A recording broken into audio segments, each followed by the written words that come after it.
Oui, bon, bonjour à toutes. Je regrette de ne pas pouvoir être parmi vous, mais je n'habite plus en région parisienne, donc j'ai proposé à Isabelle Lajeunie de dire en quelques mots comment j'ai géré la croissance de mes entreprises.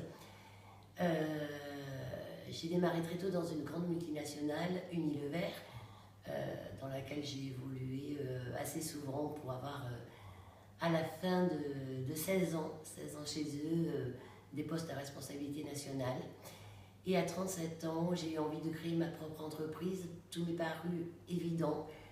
C'était pour moi le service à la personne, puisque j'ai travaillé beaucoup, j'avais des enfants et j'avais besoin de me faire aider à la maison. Je me suis dit, tu vas bien comprendre tes clientes et lance-toi là-dessus. Tu adores la maison, tu adores le jardin, c'est vraiment un métier qui t'ira bien.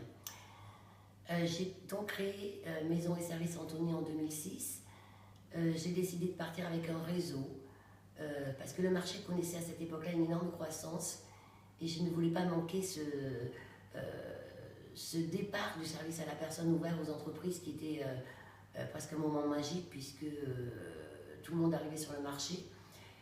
Et voilà, je ne le regrette pas puisque aujourd'hui, Anthony, l'entreprise fait plus d'1 million d'euros de chiffre d'affaires avec une rentabilité qui est bonne. On n'est pas dans des marchés à très forte marge. Il faut être très vigilant sur les charges, mais enfin bon, je ne regrette pas cette expérience-là. En termes de croissance, on a eu 7 très très belles années. Et puis, une stabilisation. Une stabilisation qui a été due à l'arrivée de nombreux concurrents qui ont plus ou moins réussi d'ailleurs, puisqu'on est aujourd'hui beaucoup moins que ce que l'on était. J'ai eu l'occasion de refuser des dossiers de rachat sur Anthony pour 2 raisons principales.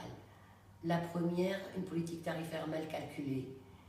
La deuxième, une politique sociale qui ne me convenait pas, c'est-à-dire un non-respect du droit du travail. Et quand je faisais mes calculs en remettant l'activité de ces entreprises dans ma manière de travailler, l'entreprise devenait déficitaire, ce que je ne pouvais pas intégrer. Surtout ne pas faire prendre de risques à une entreprise par un rachat d'une entreprise moins performante.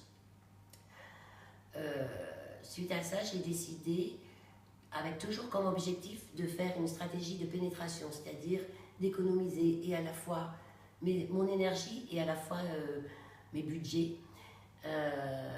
Donc je suis allée ouvrir une agence à Montrouge en 2013, puisque Montrouge était dans mon secteur. Et j'avais un leitmotiv, ne pas être à plus de 10 minutes des clients et 10 minutes des salariés. J'ai même poussé mes réflexions à avoir des locaux à moins de 500 mètres ou d'une gare RER ou d'un croisement de transport important. Cette année-là a été une grosse année puisqu'après Montrouge, j'ai eu l'opportunité de reprendre accès au Châtenay-Malabry et donc reprendre 13 salariés et développer d'une manière de croissance externe Maison et Services Anthony. Dès 2014, j'ai repris l'activité en m'a tout faire jardin que j'ai intégré à Maison et Services Anthony. Manifestement, plusieurs entreprises en jardin sur Anthony en SAP ne pouvaient pas vivre. Avec mes concurrents néanmoins amis, on savait qu'à terme, l'un rachèterait l'autre, l'autre rachèterait l'un. Ensuite, j'ai eu l'opportunité de racheter une société appartenant au même réseau, Maison et Services, qui était à Clamart. Et ce rachat m'a paru comme une évidence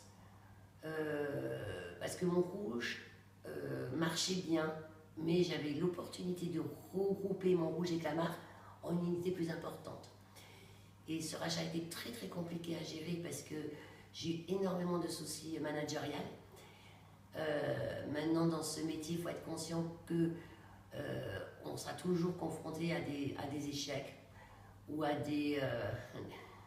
presque des souffrances managériales, et c'est des choses qu'il faut absolument oublier. Il faut absolument se dire que en management, il faut retenir le meilleur et le reste, ça fait partie uniquement de la vie. Donc suite à ce rachat de Clamart, c'est clair que les entités sont devenues grandes et les 2 sociétés approchent ou dépassent les 1 million d'euros. L'année dernière, je ne m'ennuyais pas, mais ayant recruté quelqu'un qui avait les formations nécessaires, on a ouvert Nounou Adam, également sur Clamart. Et la société se porte très bien.